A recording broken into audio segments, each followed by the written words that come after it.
frères, j'espère que vous allez bien, j'espère que vous vous portez bien, j'espère que tout se passe bien pour vous pour ce lundi 20 juin 2022.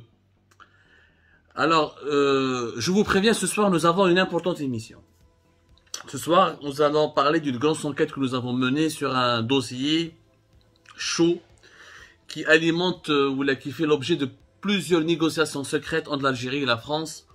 Et je vais vous expliquer ce soir comment ce dossier a impacté négativement malheureusement la recherche d'une petite fillette enlevée depuis 2017, depuis janvier 2017, et qui n'a pas été encore retrouvée, une petite fillette franco-algérienne. Mais ça, c'est dans l'émission de ce soir. Je voulais entamer cette soirée, lancer cette soirée sur Algérie Part avec une petite émission. Ce ne sera pas un coup de gueule, ni un coup de cœur d'ailleurs. C'est juste un constat que je suis sûr que vous allez partager avec moi, qui concerne les relations algéro-marocaines. Les deux pays, les deux États, pas les deux pays. Parce qu'il faut savoir que ce qui est incroyable avec l'Algérie et le Maroc, vraiment c'est incroyable et inédit, c'est qu'il y a deux États qui sont en guerre, alors qu'il y a deux peuples qui sont dans une relation d'amour et de fraternité exceptionnelle et inédite. بين شعوب كحتى مشكل. الشعب الجزائري يحب الشعب المغربي والشعب المغربي يحب الشعب الجزائري où les relations culturelles, économiques, sociales, humaines sont très puissantes entre les deux peuples. Alors que les deux États sont dans une guerre, rupture des relations diplomatiques depuis fin août-juillet 2021, depuis fin août 2021, déclaration guerrière, guerre médiatique, une guerre psychologique par procuration, lobbying anti-marocain, lobbying anti-algérien,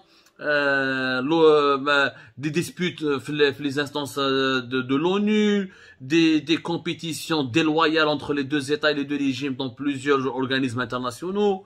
Les deux États, c'est deux États ennemis. Ils les assument, surtout depuis 2021 du côté algérien. Et le Maroc, il est devenu l'adversaire numéro un.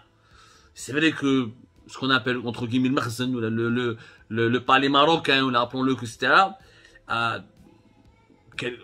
Donne des coups aussi contre le régime algérien.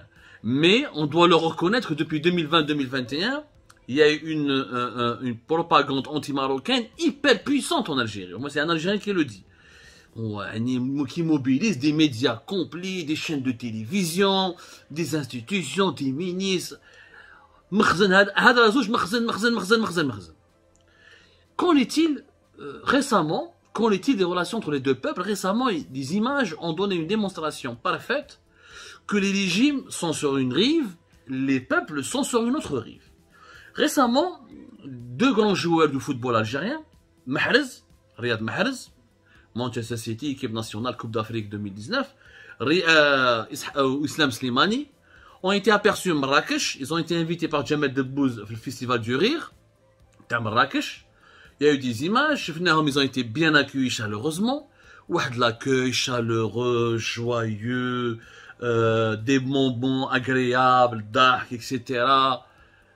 Et on dirait que Slimani, et tu vois la joie de vivre, et tu vois le bonheur sur le visage de Slimani, sur le visage de Mahrez. On dirait qu'ils sont chez eux. On dirait qu'ils sont chez eux. Ou les images qui ont été diffusées le vendredi 17 juin dernier, bien sûr, ils ont été provoqués un énorme buzz sur les réseaux sociaux. Au Maroc, les Marocains ont dit, voilà, nous n'avons pas de problème avec les Algériens, regardez comment ils sont accueillis, vos stars. Les stars du football algérien aiment le Maroc, ils aiment passer leurs vacances. D'autant plus que Riyad Mahrez est venu pour la deuxième fois, puisqu'en fin mai 2022 à Daya, il était déjà à Marrakech en vacances. Au moment où il n'est juste pas quelques semaines après l'échec dans la qualification d'équipe nationale aux Coupe du Monde. Rah Marrakech, avec son épouse Taylor Ward, et leurs deux filles.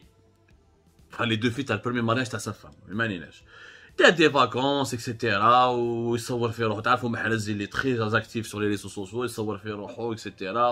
Il a pris un congé, il voulait absolument aller au Maroc, il est parti au Maroc et à Marrakech. Pour la deuxième fois, nous avons cette fois-ci Mahrez avec Islam Slimani plutôt. Bien sûr, en Algérie, ça suscite une polémique. Parce que quand tu trouves un opposant au Maroc, quand tu avec le Maroc, il a acheté l'opposant, il l'a acheté, il a corrompu, etc. Mais on peut pas dire que Riyad Mahrez est un anti, il fait pas, il n'est pas un opposant. Riyad Mahrez c'est pas un journaliste. Riyad Mahrez c'est pas un activiste. Il n'est pas anti-régime. Au contraire, il a mal l'équipe nationale. Quelque part, il a adhéré à la ligne du régime. Il a voulu qualifier l'équipe nationale en Coupe du Monde, ce qui aurait permis au régime algérien de l'instrumentaliser économiquement et politiquement, notamment politiquement. Et Riyad Mahrez et Sahar Slimani, on peut pas douter de leur patriotisme. On peut pas dire que ce sont des vendus. Parce que je venais sur les réseaux sociaux qu'avec des critiques. Mais je venais beaucoup d'articles, les médias algériens ont été dérangés. Mis à part quelques médias, quelques polémiques, ouais, c'était pas le bon moment, je m'arrête. Mais il n'y a pas eu des attaques très virulentes comme d'habitude. Comme lorsqu'il s'agissait d'un journaliste récemment, d'un opposant algérien qui s'est retrouvé au Maroc. Avec une danse marocaine, des Marocains, des Robihke Kibera. Riyad Mahrez ou Sahar Slimani, ma hadrou alayhi walou. Des polémiques, mais dans les limites, dans des proportions raisonnables. Ils n'ont pas remis en cause leur patriotisme. Mais ça reste quand même un symbole gênant. C'est le symbole gênant de cette amitié entre les deux peuples qui n'a pas été ébranlée par la crise politique, qui ne se sont pas concernés par les tensions politiques entre les deux régimes des deux pays. Notamment du côté algérien, parce que nous n'avons pas, le tourisme n'est pas aussi bien développé dans notre pays. Mais si nous avions un véritable des villes touristiques, je pense que les joueurs du Maroc auraient pu venir en Algérie, ils auraient pu passer leurs vacances. Et s'ils étaient dans le cas de Riyad Mahrez ou là dans le cas de, si dans la situation de Mahrez ou de Slimani, je crois pas qu'un Marocain, s'il a l'occasion de visiter l'Algérie, il l'aurait fait avec grand plaisir. Bah, il se trouve que notre pays est beaucoup plus fermé que le Maroc au niveau du tourisme. En tout cas, on peut pas dire le contraire. Nous avons d'autres atouts, nous avons d'autres domaines où nous sommes meilleurs que les Marocains. Mais les deux pays sont complémentaires. La symbolique de Mahrez et de Slimani en vacances à Marrakech prouve qu'il n'y a pas de problème entre les deux pays. L'Algérie et le Maroc, c'est pas comme l'Ukraine et la Russie. Les Ukrainiens ont une langue un petit peu différente du russe. Ils veulent se rapprocher de l'Europe, ils veulent s'émanciper de la Russie. Ils veulent pas ressembler aux Russes, ils veulent créer leur propre identité nationale. Entre les Algériens et les Marocains, nous avons la même identité nationale. Le même patrimoine culturel, le même patrimoine linguistique, le même patrimoine historique, berbère, etc., culture andalouse, etc. Nous avons pratiquement la même religion. Nous avons partagé des visions communes de plusieurs événements de l'histoire de l'humanité. Nous avons même le patrimoine culinaire et des plats qui sont algériens et marocains à la fois. Il y a très peu de peuples voisins sont aussi proches, culturellement, religieusement, linguistiquement, et humainement que le peuple sont aussi proches que les Marocains avec les Algériens. Et pourtant, quand tu vois les deux États, là, ils sur notre planète. Mais عندناش احنا ماشي كيما les Arméniens مع l'Azerbaïdjan ou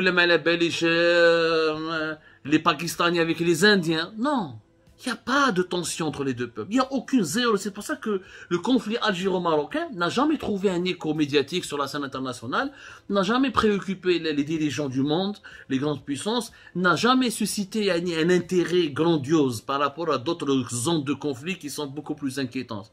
Pourquoi? Parce que les populations n'ont pas suivi les régimes. Il y a une minorité au Maroc qui est anti-algérienne et il y a une minorité en Algérie qui est anti-marocaine. L'extrême majorité des Marocains et des Algériens sont comme Mahrez et comme Slimani. Redouane, حلوا les frontières, la majorité des Algériens vont faire des vacances au Maroc. Je fais un défi, حلوا les frontières مع المغرب و vous allez voir. هاي سعيدية, طنجة, ناظور, يديروهم كاع. Il y a la même chose.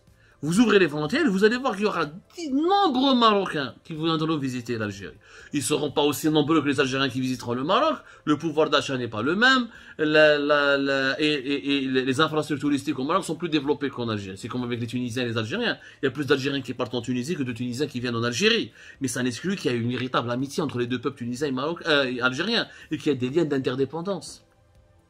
Cette symbolique de Marrakech, la symbolique de Slimani et de Mahrez à Marrakech, elle démontre que la réconciliation entre les deux pays, elle est inévitable. L'unité entre les deux pays, elle est inévitable. La coordination entre les deux pays, elle est inévitable. La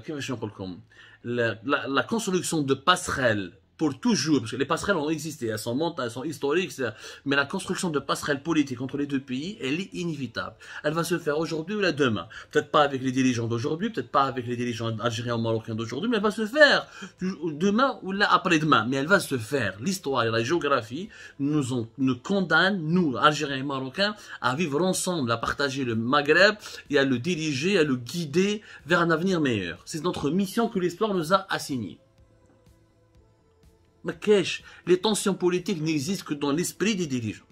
Il y a des problèmes, comme entre tout pays, même entre la France et l'Allemagne, malgré tous les accords de paix, il y a des sujets, des malentendus, des polémiques, etc., qu'on peut solutionner rapidement autour d'une table de négociation. Rapidement. Il suffit juste d'avoir de la bonne volonté. Je pense que c'était une belle image de Mahrez et de Slimani au Maroc. Il faut remercier les Marocains pour leur accueil chaleureux. J'ai pas vu un Algérien راح le Maroc وقال لي باللي فوالا حسيت روحي mal à l'aise على جال لي بوليميك على جال لا guerre هذه entre les deux régimes, la guerre médiatique, les rapports de relations diplomatiques. ما شفنا aucun Algérien qui a été mal accueilli, la vérité. وما شفت aucun Marocain qui a été maltraité ou là mal accueilli ou là يعني persécuté par la population algérienne. ما كاش ما شفناش. Il faut rendre hommage à ces deux grands peuples. Le peuple marocain et le peuple algérien sont deux grands peuples qui ont été persécutés par deux régimes qui ont essayé de les embrigader de force dans une guerre qui dure depuis les années 70, voire les années 60, avec la guerre des sables. Mais les deux peuples n'ont pas